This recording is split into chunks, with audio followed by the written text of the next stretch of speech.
8 kejadian besar itu yang pertama tentu saja jreng-jreng COVID-19. Kemudian yang kedua Myanmar. Yang ketiga adalah Afghanistan. Jangan lupa satu kejadian besar tahun lalu yang masih akan lanjut nih di tahun ini. Yang keempat itu Laut Cina Selatan. Yang kelima ada Indo-Pasifik dan AUKUS. Kemudian yang keenam ada Israel-Palestina. Yang ketujuh, nah ini karena Indonesia jadi presiden di G20 atau G20, otomatis nomor 7 ini wajib jadi perhatian kita. Nah terakhir, IORA, Indian Ocean Rim Association.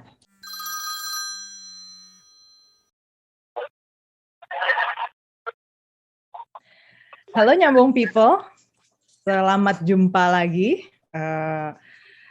Kira-kira apa kabar hari ini? Atau tunggu, aku mau ganti pertanyaan yang lain buat Nadila. Biar jawabannya nggak sama. Biar jawabannya nggak sama. Apa yang baru hari ini, Nadila? Apa yang baru hari ini, Bu Dina? Tidak ada, Ibu Dina. Sibuk bekerja, Ibu Dina. Kita hari ini ya, Bu. Ya, kita sama-sama sedang menyelesaikan satu laporan kegiatan. Jadi nanti kita share juga ya hasilnya. Ada kajian apa baru kita soal dialog sosial di masa pandemi untuk sektor kesehatan. Sektor pendidikan. Nah, nanti kapan kita share. Lalu satu lagi soal gig ekonomi ya. Sebentar lagi hampir selesai juga soal gig work. Ya, doain aja cepat selesai ya. Semangat Ibu Dina. Semangat Ibu. Ini sekalian update teman-teman yang lain. Oke, buat kalian semua Nyambung People yang sudah subscribe, sudah kasih like, sudah share bahkan ke teman-temannya, terima kasih banyak. Semoga semua makin baik ya kondisinya dan kita juga makin semangat nih kalau didukung oleh kalian semua. Oke, kita mau lanjut soal 8 kejadian di 2021 yang menurut saya akan ikut menentukan dinamika politik luar negeri Indonesia di 2022 ya. Jadi ini catatan politik luar negeri dengan satu asumsi tentu saja bahwa sejumlah kejadian besar tentu masih akan berlanjut ya. Dan apa yang sudah kita putuskan di waktu yang lalu akan juga menentukan langkah kita di tahun 2022 ini. Kemarin kita udah angkat 4 ya. Apa aja Nat waktu itu 4? Udah 4, Bu. Jadi kalau seingat aku tuh yang kemarin karena seru banget tuh ada COVID-19. Kedua ada Myanmar. Kita ngomongin Myanmar ya, Bu ya, di 2021 gimana. Terus Afghanistan juga ada.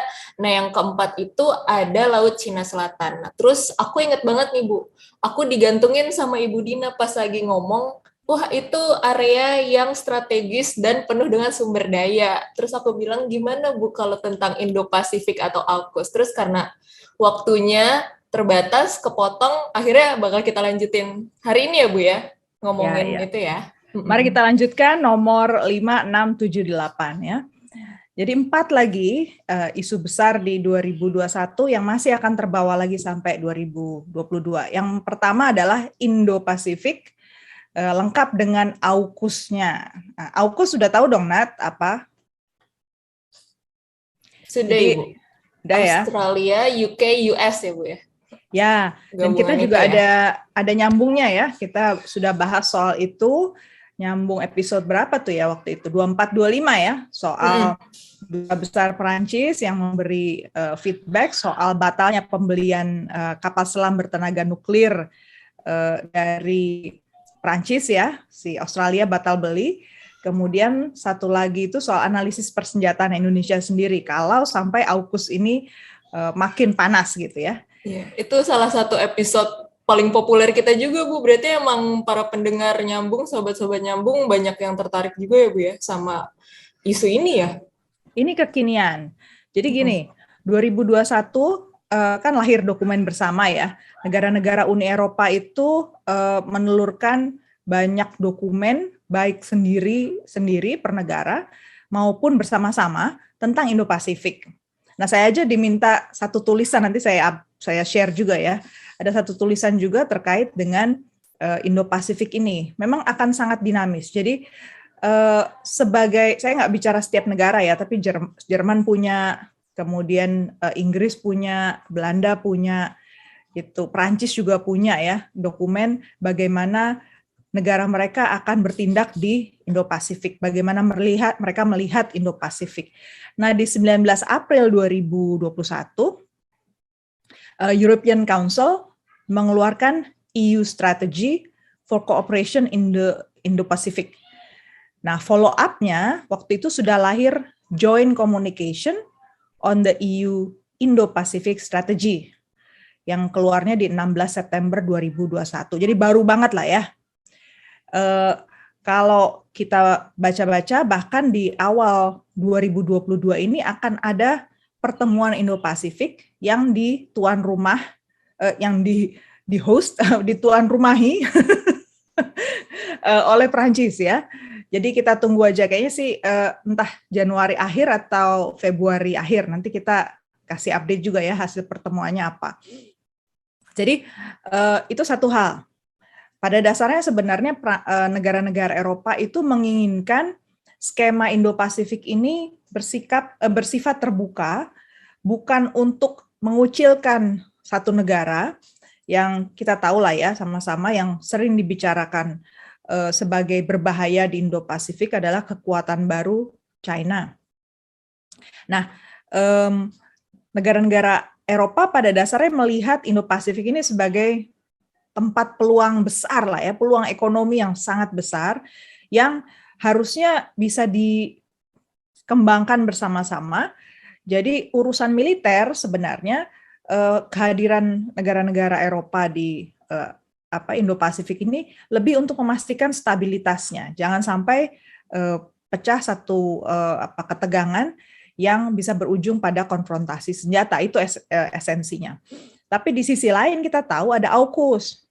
AUKUS ini yang tadi disebut Nadila, Australia, UK atau Inggris dan Amerika Serikat atau US adalah fakta keamanan bersama antara 3 negara, Australia, Inggris dan Amerika Serikat. Fakta keamanan ya. Jadi fakta keamanan itu maksudnya apa sih? Mereka aliansi 3 negara, aliansi kerjasama yang sangat dekat. Kalau yang disebut di mana-mana itu adalah mereka akan berbagi pengetahuan, berbagi kekuatan senjata, baik di darat, di laut, maupun cyber. Artificial intelligence juga akan mereka kembangkan bersama, juga quantum technology. Dan jelas betul AUKUS mengatakan mereka melakukan ini semua demi berhadapan dengan China atau Tiongkok. Jadi bisa dibayangkan betapa seriusnya ya sebenarnya Indo-Pasifik ini jangan dilihat cuma sebagai satu peluang-peluang ekonomi saja, tetapi karena sudah terbentuk AUKUS, kita mesti waspada, cermati follow up dari AUKUS ini. Dan kemarin di nyambung yang kemarin kalau belum dengar, if you haven't listened to that, make sure you capture the part di mana kita cerita soal itu ya senjata terbaru dari Cina yang sudah mulai diuji coba di Laut Cina Selatan. Nah itu dinamika ini juga bukan sesuatu yang boleh dianggap enteng. Gitu Nat. Nah Indonesia kira-kira gimana? Kalau menurut Nadila posisi Indonesia akan seperti apa? Wah susah sih Bu. Kalau aku sebagai orang awam melihatnya kan Indonesia selalu yang kayak aman-aman, jangan berantem dong, jangan berantem gitu ya Bu ya.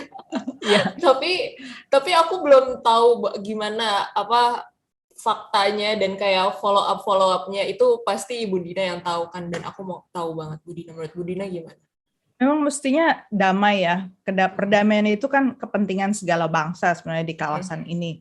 Dan Indonesia juga termasuk yang secara konsisten mengutarakan bahwa apapun bentuk strategi yang kalian coba perkenalkan di kawasan, jangan lupa untuk menjaga stabilitas dan perdamaian gitu. Nah, masalahnya soal persenjataan nih. Makanya tadi saya bilang dengerin lagi deh YouTube yang Tempo Hari ya. Persenjataan Indonesia itu pada dasarnya memang ya boleh dibilang tidak disiapkan untuk itu karena kita kan orientasinya damai ya. Jadi perspektif Indonesia soal laut ya, laut yang ada di sekitar kita maupun di dalam wilayah teritori Indonesia itu adalah pertahanan perspektifnya. Pertahanan semesta, pertahanannya bersama-sama pula. Jadi bukan diserahkan seutuhnya kepada Tentara Nasional Indonesia gitu ya, TNI, tapi harus manunggal juga dengan masyarakat gitu. Jadi artinya masyarakat nih, gunanya kita bicara lewat YouTube, lewat podcast, supaya masyarakat umum sadar betul, berarti karena perspektif kita itu perdamaian dan kita juga pertahanan saja, sifatnya bukan ofensif ya. Lawan dari pertahanan itu artinya kita ofensif, artinya kita memang mencari akan membangun senjata yang gunanya untuk menyerang gitu ya. Nah, kita enggak, perspektif Indonesia itu defensif, jadi untuk pertahanan. Jadi artinya dua hal menjadi penting. Masyarakat Indonesia mesti sadar betul untuk menjaga, ikut memantau wilayah perairan Indonesia. Termasuk juga kegiatan-kegiatan yang ada di darat, yang kaitannya nanti apapun makin meningkat nih, pasti akan ada eskalasi kegiatan di Indo-Pasifik. Yang kedua, diplomasi. Jadi kalau kita bicara Indonesia sebagai negara kepulauan, sebenarnya kita di jalur persimpangan dunia ya. Kalau teman-teman nggak percaya, coba dilipat peta itu jadi 4. Posisi Indonesia itu ada di tengah gitu ya. Jadi ini wilayah yang sangat strategis untuk perlintasan banyak negara.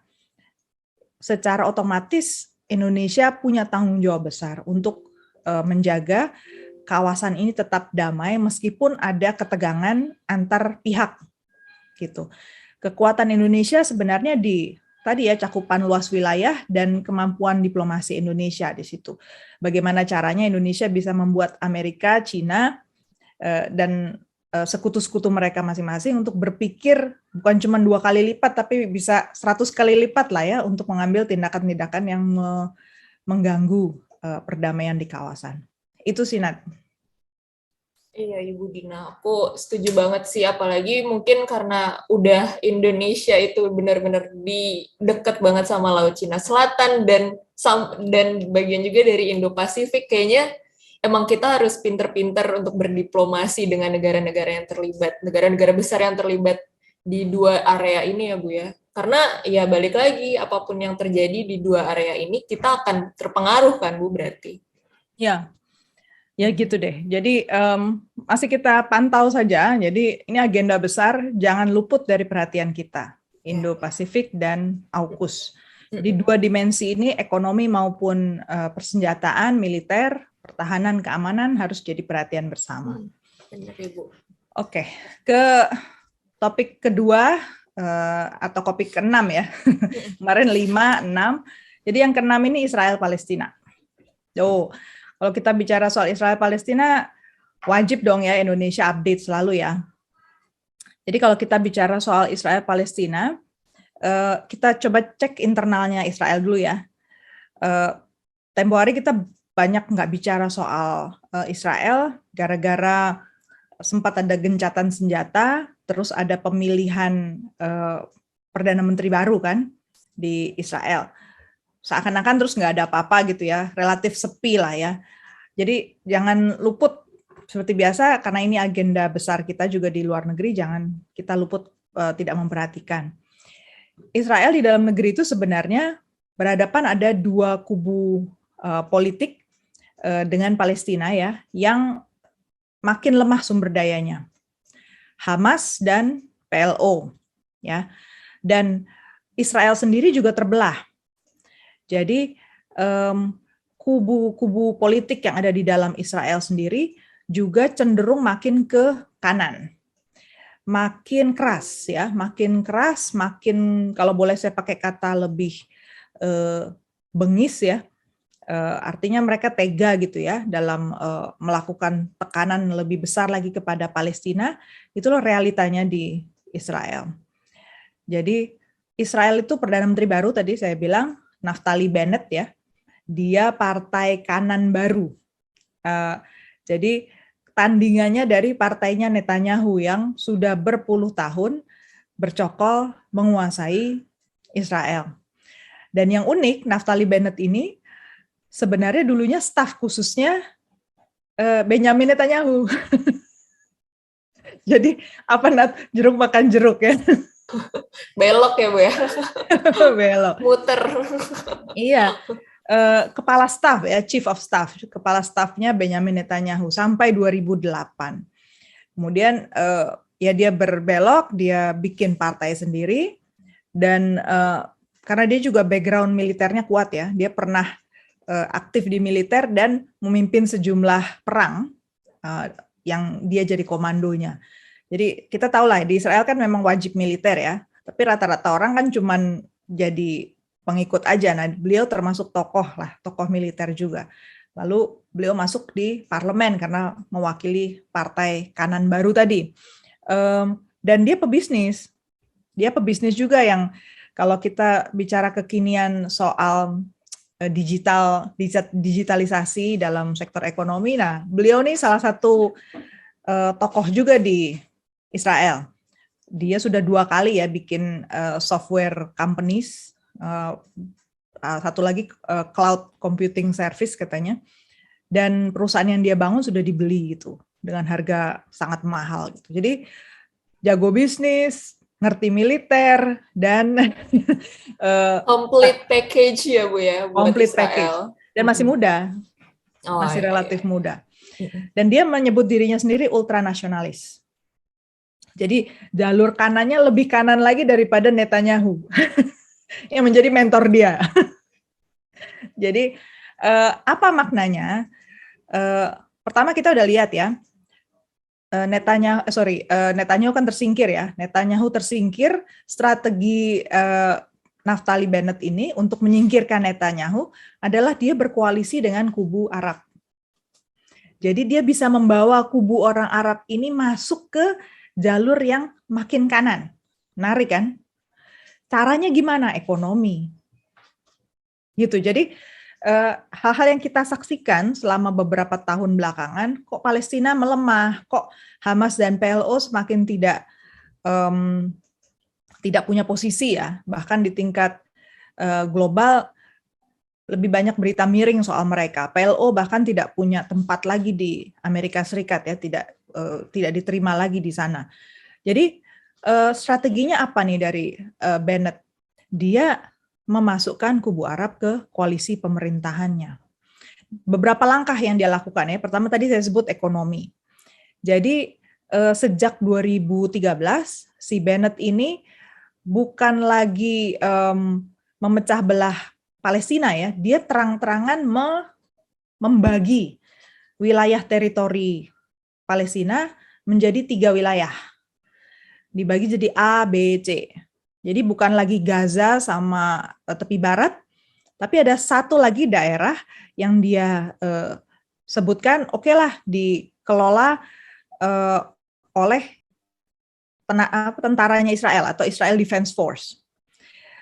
Dan posisi area C ini besar sekali, sangat-sangat besar, justru 62% dari wilayah total itu. Dan sebenarnya ini wilayah yang banyak ditempati oleh orang-orang Palestina, tapi masih masuk wilayah Israel. Jadi strateginya Bennett di sini adalah mereka Israel akan menawarkan kewarganegaraan Israel dan status permanent resident atau kewarganegaraan bukan kewarganegaraan, kalau residen itu tempat tinggal permanen ya, kepada orang-orang Palestina. Bayangin ditawarin 2 hal, bisa citizenship Israel dan dapat permanent resident. Dan ini ratusan ribu orang yang mau ditawari.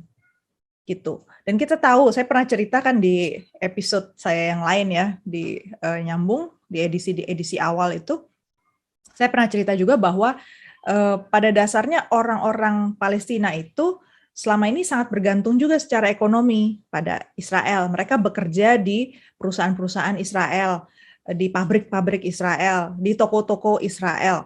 Setiap hari itu sebabnya mereka harus mobile ya, harus jalan dari perumahan Arab atau Palestina menuju ke daerah perkotaan yang dikuasai oleh orang-orang Israel. Nah, ini mau disahkan saja, intinya gitu. Ya udah, kamu sekalian saya kasih kewarganegaraan jadi orang Israel. Dibikin jadi makin nikmat lah gitu kira-kira ya. Jadi makin nikmatnya apalagi? Katanya akan ditiadakan checkpoints. Jadi sekarang kan di setiap titik itu pasti ada apa ya, sistem geledah badan ya, dan itu antreannya bisa panjang sekali. Itu dijanjikan akan ditiadakan. Jadi akan dibuat joint zona industri, kemudian infrastrukturnya akan dibangun. Jadi people to people connection itu bisa lebih baik. Coba. Jadi wilayah, jadi pada dasarnya yang kita bayangkan akan two state solution, solusi dua negara, ada Israel, ada Palestina, wilayahnya terpisah, itu makin kabur, makin tidak nampak.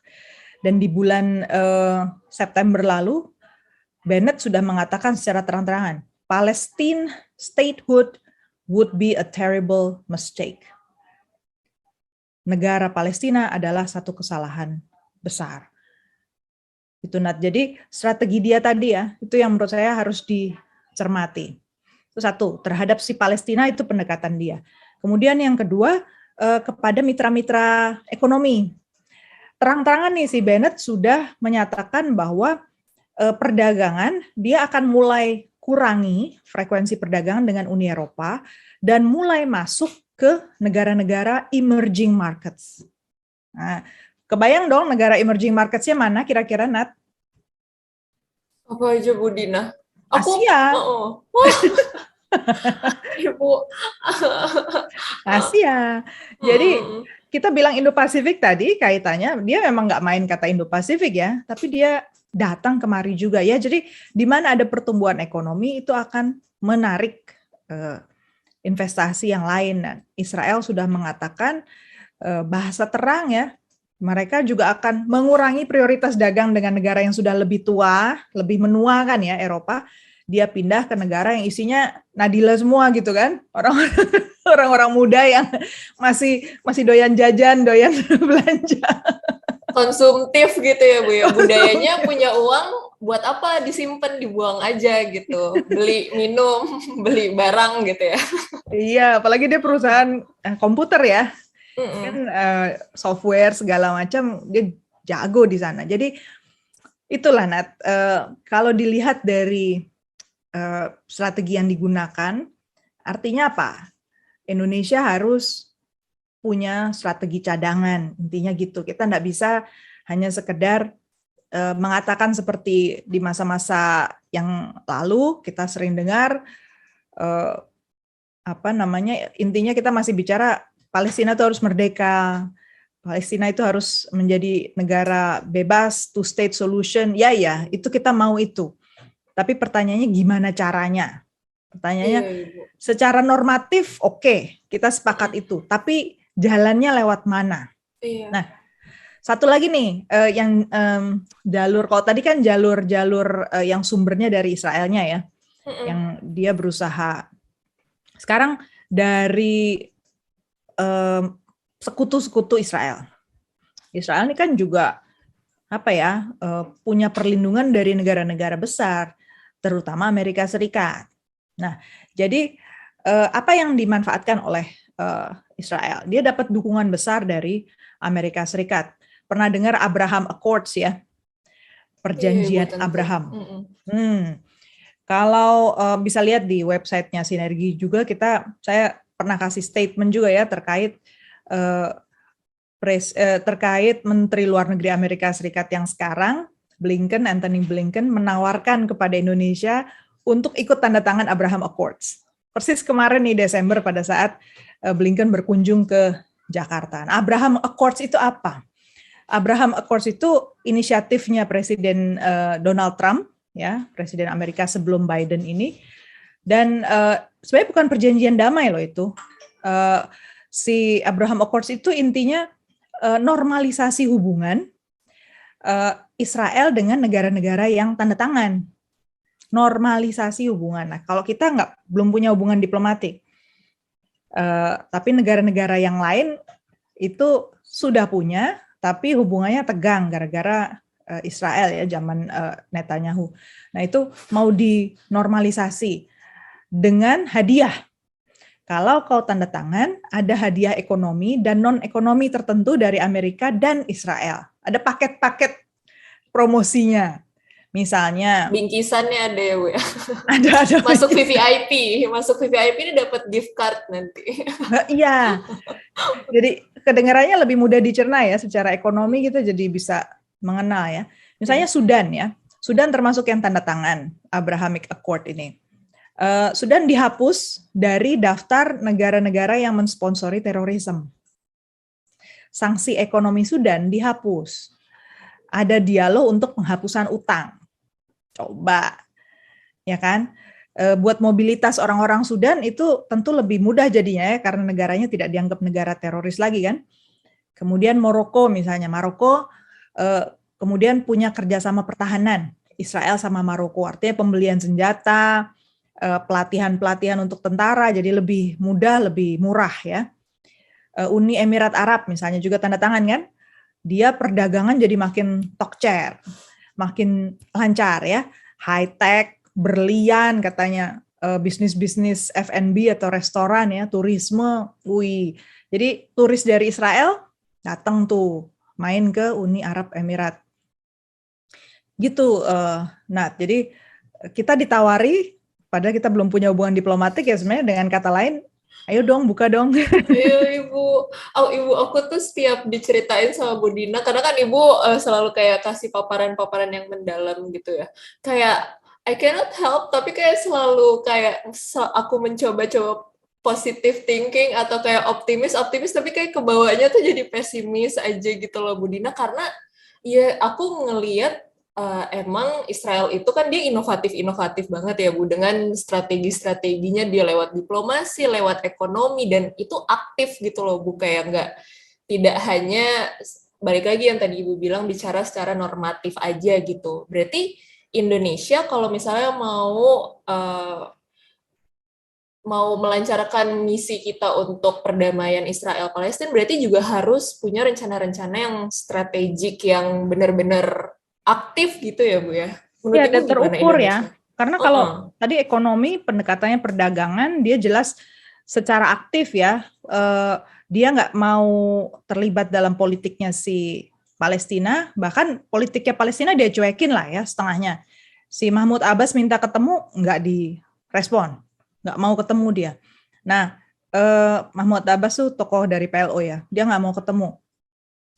Justru yang dia lakukan adalah masyarakatnya dikondisikan untuk mau nggak bisa nolak Israel. Nah itu gimana gitu? Artinya Indonesia nih betul-betul, kalau biasanya strategi kita itu kan berusaha untuk negosiasi posisi Palestina itu lewat misalnya Liga Arab atau OIC ya, Organisasi Kerjasama Islam, negara-negara Islam. Tapi kita udah lihat negara-negara OIC ini sekarang makin bergerak pragmatis, yang udah pada tanda tangan perjanjian Abraham Accords tadi. Ya, berarti kan useless ya kita masuk ke sana atau kita memaksa untuk tetap pakai forum mereka, sebenarnya nggak ada hasil gitu kan. Artinya ya sudahlah, berarti ada satu fakta yang harus kita terima. Jalan yang kita biasa pakai itu ditutup. Mau nggak mau kita harus bergerak, pikirkan bagaimana ada cara ekonomi untuk juga melemahkan langkah Israel, atau kan ada dua opsi. Kita mau lemahkan Israelnya atau kita naikkan daya tawar kita. Itu beberapa opsi yang bisa kita pikirkan gitu Nat. Di 2022 ini ya. Oke, Bu Dina, benar. Berarti kita tunggu aja ya Bu, kita hanya bisa menunggu Indonesia langkahnya selanjutnya akan seperti apa, terutama dengan pemerintahan Israel yang baru, dengan strategi-strategi mereka yang baru. Jadi semoga 2022 kita melihat the light at the end of the tunnel ya Bu ya, akhirnya.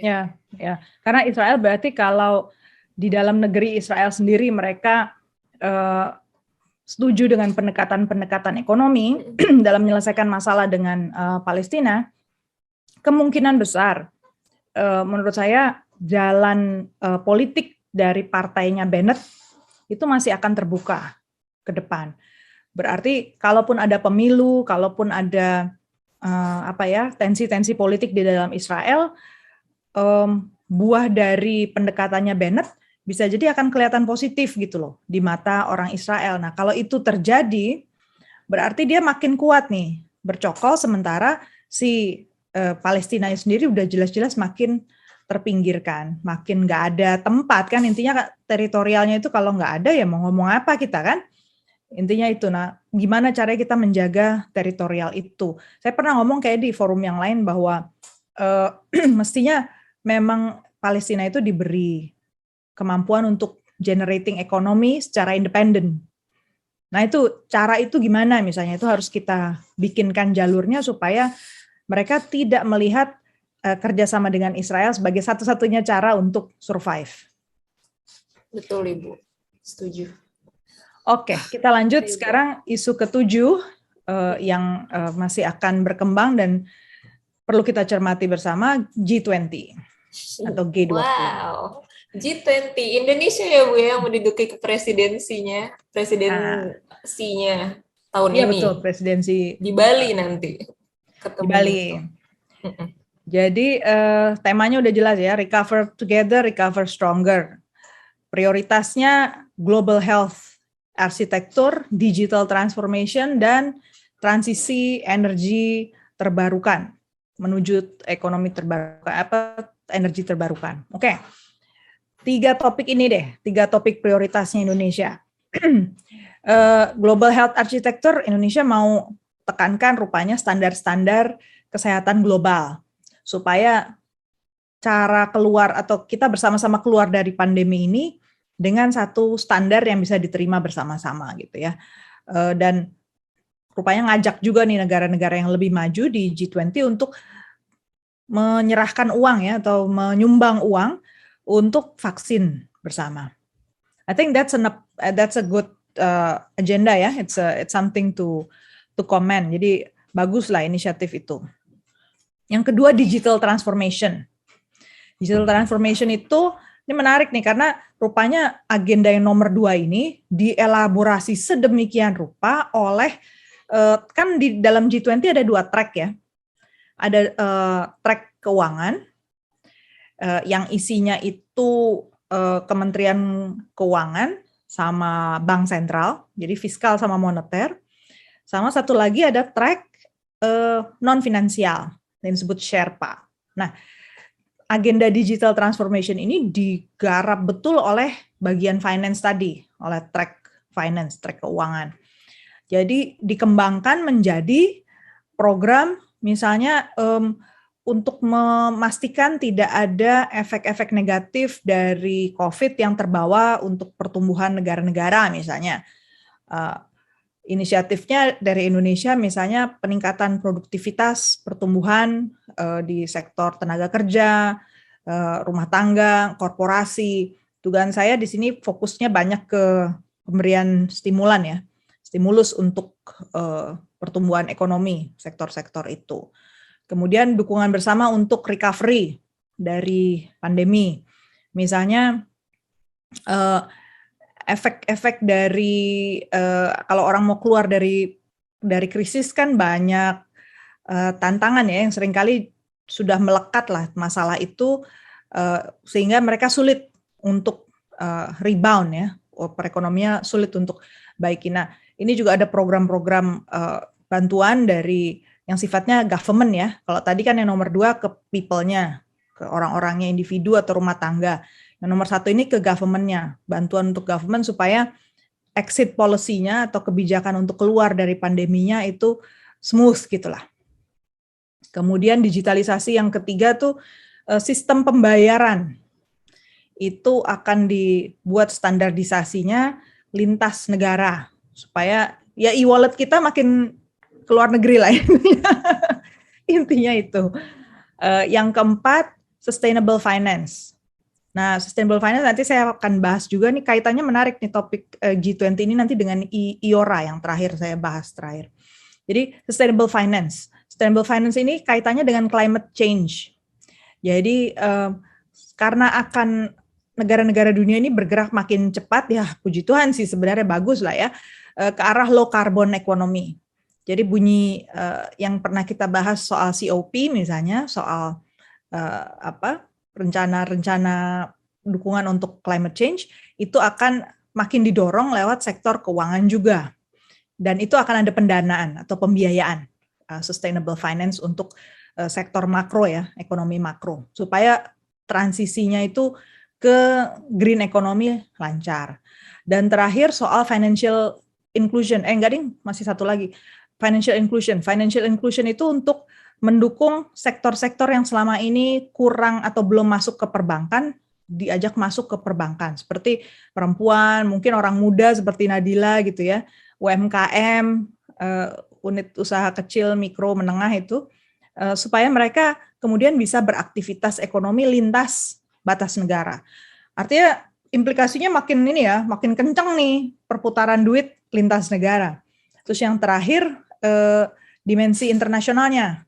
Ini nih yang kita mesti cermati nih, Nat. Soalnya akan dibicarakan pajak internasional. Jadi ada framework kerangka kerjasama untuk perpajakan lintas negara. Jadi perusahaan multinasional sekarang sistem pajaknya, sistem monitoring keuangannya ya, perpindahan transaksinya itu sudah bukan lagi dikelola oleh negara satu-satu masing-masing negara ya, tapi ada standar internasionalnya itu, Nat. Jadi ada pajak internasional. Dugaan saya sih pasti pajak internasional bukan cuma pajak satu negara. Di negara yang masih dipajakin ada lagi pajak internasional. Ditambahin ya Bu ya, bukannya digabungkan tapi ditambah. Kapan-kapan saya memperbaiki sistem. Saya ajakin ngobrol deh orang yang ngerti banget soal ini ya, supaya kita dapat perspektif ya, supaya kita nyambung. Saya masih nggak kebayang juga sih beda yang paling terang itu apa sih soal pajak internasional itu. Jadi itu poin yang kedua tadi soal digital transformation, Nat, bisa dibayangkan ya, turunannya itu sudah ditegaskan banget oleh Kementerian Keuangan dan Bank Sentral atau Bank Indonesia.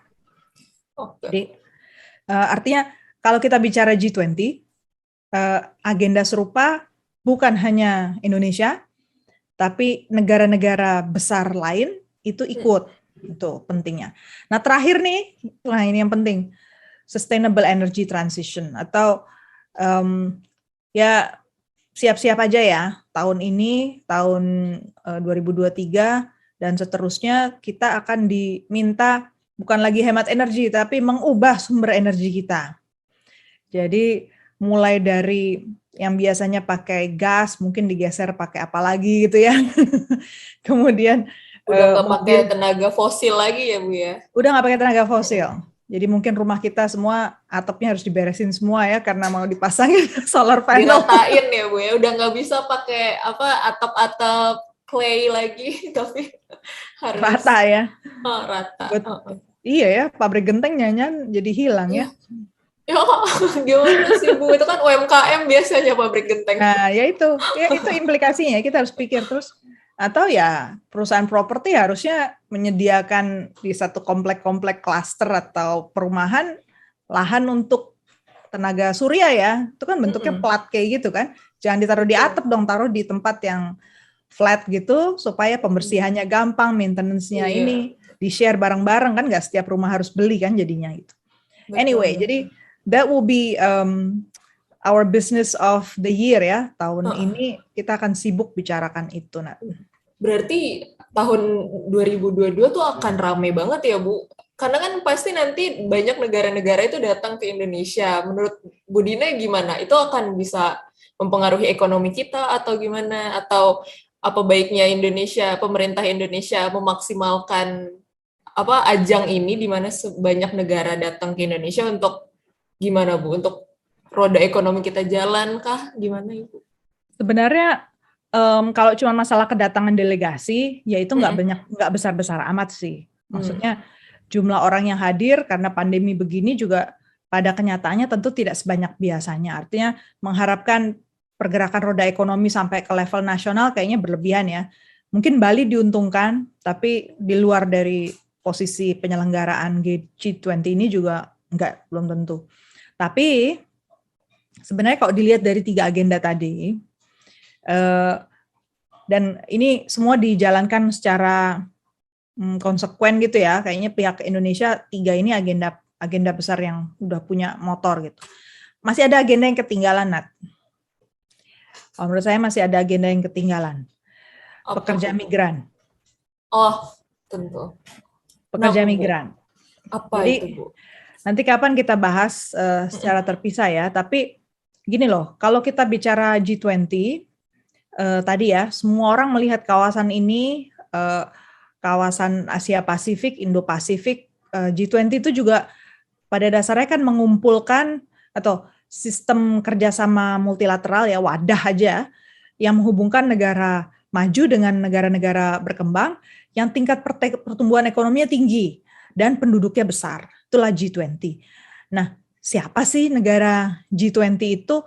19 negara plus Uni Eropa. Nah, 19 negara ini sebenarnya ada representasi dari setiap kawasan negara-negara yang populasinya besar gitu. Enggak semua negara yang ada di Indo-Pasifik masuk misalnya kan. Indonesia yang masuk. Jadi mau nggak mau agenda-agenda strategis yang kaitannya itu sama people, tapi nggak selalu harus ada hubungannya dengan digitalisasi, itu jadi penting.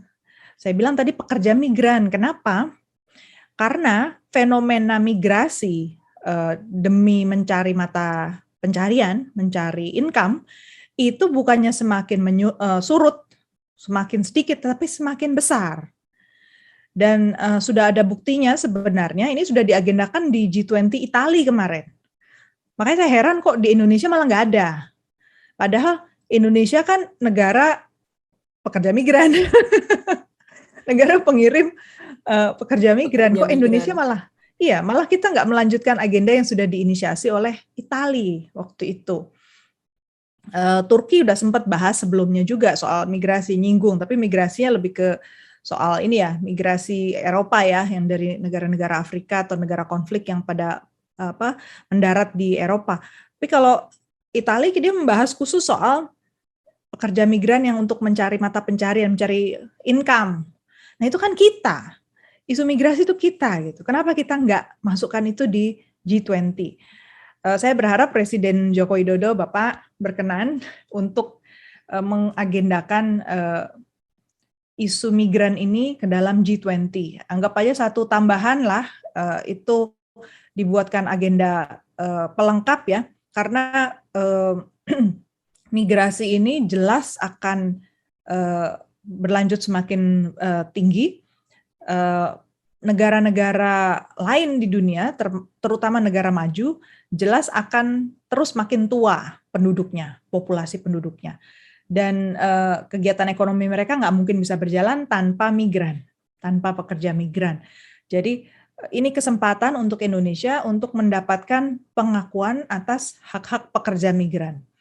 Jadi tanggung jawab bersama untuk memberikan kelayakan kondisi kerja, kelayakan upah, dan juga definisi pekerjaan yang lebih manusiawi ya untuk para pekerja migran. Jangan dianggap mereka hanya melakukan hal-hal yang kecil dan kotor gitu ya, yang tidak mau dikerjakan oleh negara-negara host atau negara tuan rumah. Pekerja migran itu sentral dalam pertumbuhan ekonomi negara-negara maju. Itu esensinya kenapa menurut saya pekerja migran harus masuk di agenda G20. G20 Indonesia Presidensi 2022. Benar Ibu. Apalagi kalau misalnya top agenda pekerja migran ini diangkat di G20 itu sama aja dengan melindungi orang Indonesia sendiri kan ya Bu, karena banyak banget orang Indonesia yang jadi pekerja migran dengan secara nggak langsung atau secara langsung. Bahkan kalau misalnya kita membicarakan tentang poin-poin pekerja hak migran dan didengar oleh negara-negara market yang membutuhkan migran, pasti ya itu akan melindungi warga-warga kita juga kan Ibu yang bekerja di negara-negara Tuh. Jangan cuma ngomongin uangnya ya, jangan cuma ngomongin uang, jangan cuma ngomongin pekerjaan. Orangnya dong, Iya, jangan lupa dibicarakan gitu kan. betul. Betul, Ibu. Wah, Oke. wah, ini bisa kita bikin episode sendiri ya, Bu ya, kalau ngomongin tentang pekerja migran nanti ya, Bu. Will do. Nanti aku undang ya tokoh-tokoh pekerja migran untuk ngobrol bareng kita soal agenda ini. Oke. Kemudian terakhir soal IORA. Mm-mm. Wah, IORA atau Indian Ocean Rim Association, asosiasi negara-negara yang letaknya di lingkar Samudra Hindia. Ya. wah, aku baru dengar nih, Bu. Oke, aku semangat Oh, belum pernah dengerinnya. dengar? Belum pernah, Ibu. Apa itu, Bu, IORA? Jadi IORA ini sebenarnya udah lama loh, sejak tahun 97, tapi memang sepi ya. Sepi pemberitaan. Bukan bukan hal yang aneh juga ya menurut saya, karena negara anggotanya ini banyak banget. Kan kalau kamu ada gambarnya lah, kapan nanti Nadila bisa kasih contoh gambarnya ya di sini. Kasih, negara-negara yang masuk ke dalam IORA itu betul-betul di lingkar Samudra Hindia. Banyak sekali negara, dari yang besar penduduknya seperti Indonesia, kemudian India, sampai negara yang kecil-kecil, macamnya apa ya, Yemen, kemudian Singapura, Komoros, Oman mah masih besar ya, Komoros lah kayak gitu. Jadi negara-negara kecil juga ada di situ. Masing-masing negara satu suara di situ. Jadi ini lembaga yang sifatnya intergovernmental. Satu negara satu suara. Ada 23 negara di situ, Nat.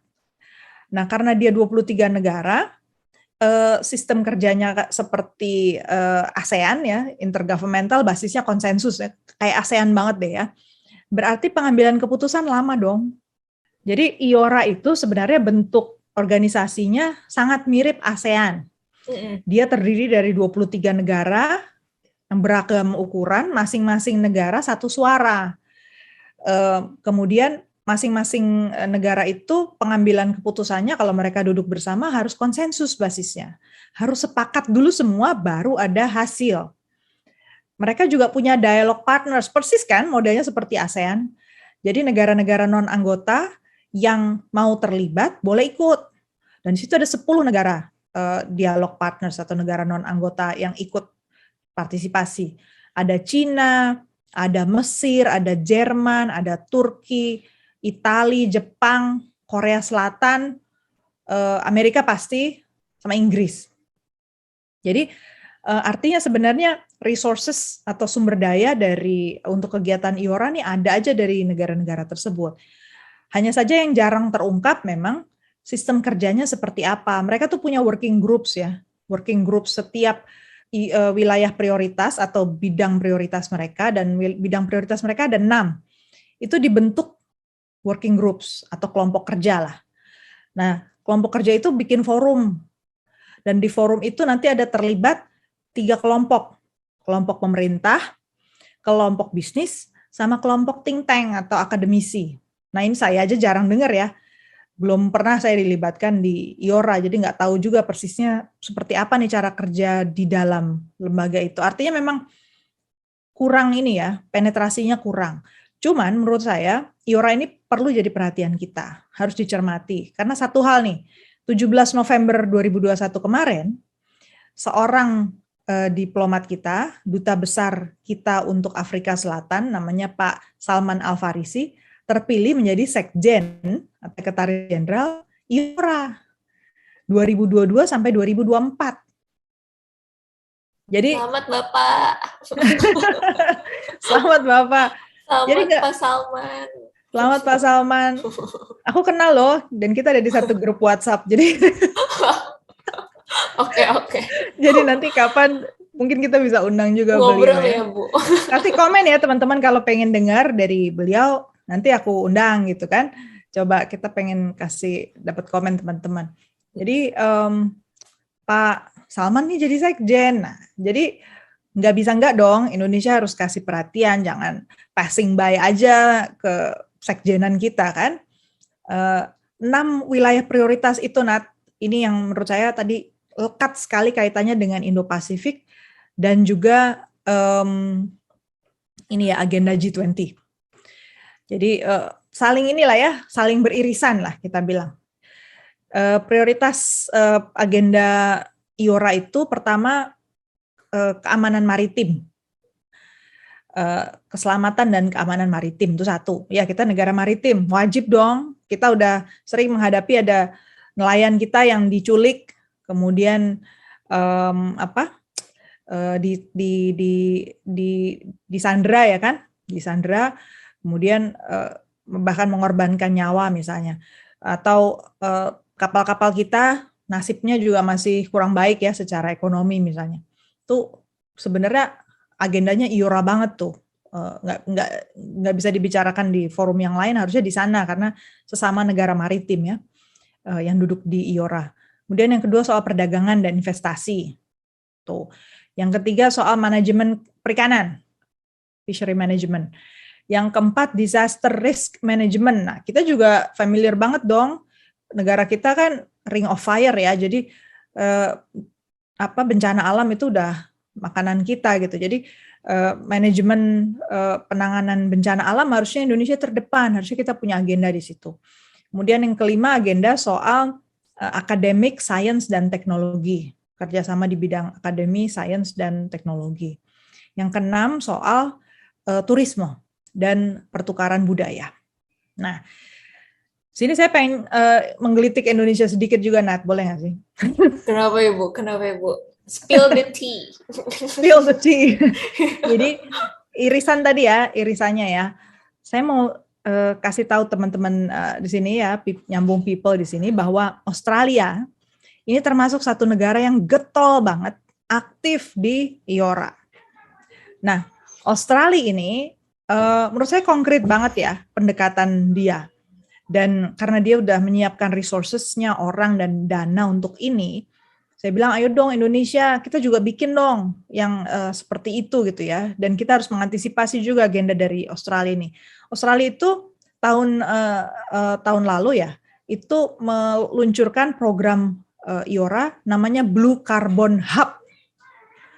Jadi hub tahu ya, hub penghubung ya, kayak jangkar untuk penghubung. Blue Carbon. Blue Carbon itu apa sih? Blue Carbon itu satu ekosistem yang basisnya bakau atau mangrove. Kemudian rumput-rumput laut, kemudian juga ya aneka biota laut lah ya, yang dianggap esensial untuk sektor kelautan. Karena dia mengandung karbon yang sifatnya organik. Nah, ini harus diperbanyak jumlahnya ya menurut Australia di seluruh ekosistem laut di Samudra Hindia supaya resiko dari bencana alam, misalnya ini ya erosi laut gitu ya, kemudian climate change itu bisa tertangani lewat kerja bareng ini. Keren nggak sih menurut saya? Jadi saya sendiri udah pernah, kenapa saya bilang bagus ya? Karena saya udah pernah diajak berkunjung oleh satu kelompok, saya ngajak mahasiswa saya satu, kita melihat daerah pinggir pantai di Lombok sama di Indramayu ya. Kita melihat bahwa memang daerah yang sangat dekat dengan laut, kalau mereka tidak punya hutan bakau itu kan ditaruhnya bukan persis di pinggir pantainya ya, tapi agak ke tengah lagi sedikit. Agak resiko juga waktu pertama nanam bayi-bayi pohon bakau itu, tapi begitu tumbuh, itu kayak pulau sendiri yang makin lama semakin besar, dan dia akan menyediakan penghalang dari ombak laut yang besar yang buat pantai jadi erosi. Jadi benteng gitu ya? Jadi benteng, iya. Jadi benteng. Jadi benteng, betul. Jadi benteng. Dan kalau Adila udah pernah belum sih ke ini tempat hutan bakau? Udah Bu, yang di Pulau Seribu aku. Nah udah, kan itu ekosistemnya kaya sekali ya. Ada aneka hewan laut, ada kepiting, ada. Pasti banyak yang mancing di situ Bu. Banyak yang mancing. Dan pasti dapat ikan gitu kan kalau di daerah-daerah hutan bakau. Betul, kepiting, udang, kemudian aneka burung ya kan. Jadi selain kita menghidupkan tadi climate change, kebayang ya, berarti otomatis udara dari karbon dioksida tuh juga terbarukan dari hutannya sendiri, hewan-hewannya makin banyak, keanekaragaman hayati berarti meningkat, biodiversity, ikannya juga meningkat untuk penghidupan masyarakat, dan bisa jadi turisme, spot-spot turisme. Nah, jadi itu contoh ya program IORA dari Australia yang menurut saya konkret, dan mau nggak mau Indonesia mestinya mengalokasikan sumber daya plus orang juga untuk mengembangkan program kayak gini gitu loh. Ya. Satu yang saya bayangkan itu misalnya disaster risk management ya, ahli kita di bidang disaster risk management sebenarnya banyak. Kenapa nggak kita bikin ada satu program yang kita yang dorong, kita yang kedepankan. Turisme juga kaitannya turisme yang berbasis berbasis desa misalnya gitu, desa-desa nelayan misalnya. Program-program bisa diciptakan, tapi intinya wadahnya udah ada gitu loh, tinggal kita isi bareng-bareng. Mudah-mudahan Pak Salman kapan lah ya kita ajak ngobrol beliau, apa sih Pak udah ngisi apa di dalam IORA? Mungkin kita perlu ngobrol. Bener, ini beneran satu wadah yang sayang banget ya Bu ya kalau dilewatin di tahun ini ya Bu ya. Iya. Apalagi dengan ada orang dalam nih Bu kita. Udah ada Pak Salman di dalamnya. Ada orang dalam. Dan saya pernah komen juga di salah satu media bahwa sebenarnya kalau satu orang Indonesia menjadi sekjen, itu peluang lapangan kerja buat para peneliti, administrator ya, orang-orang yang memang keahliannya pengelolaan organisasi internasional untuk gabung. Ayo Pak Salman buka lapangan kerja buat orang Indonesia di IORA. Ayo sobat-sobat nyambung komen di bawah, ayo Pak Salman. Bercanda. Oke, itu aja Nadila, 8 agenda internasional yang akan spill over atau lanjut di 2022. Tentu jangan kaget kalau tiba-tiba muncul isu yang lain ya, itu kita bahas di topik nyambung yang berikutnya. Seru banget Ibu ngomongin gini, kayak padahal baru 4, tapi kayak aku udah nunggu, terus apa lagi Bu, terus apa lagi Bu, nggak taunya udah waktunya juga udah hampir 1 jam ya Bu ya. Iya ya, nggak terasa ya 1 jam. Berarti ngomongin agenda luar negeri pun bisa 2 jam ya, sama yang episode lalu. Yang bagian lalu.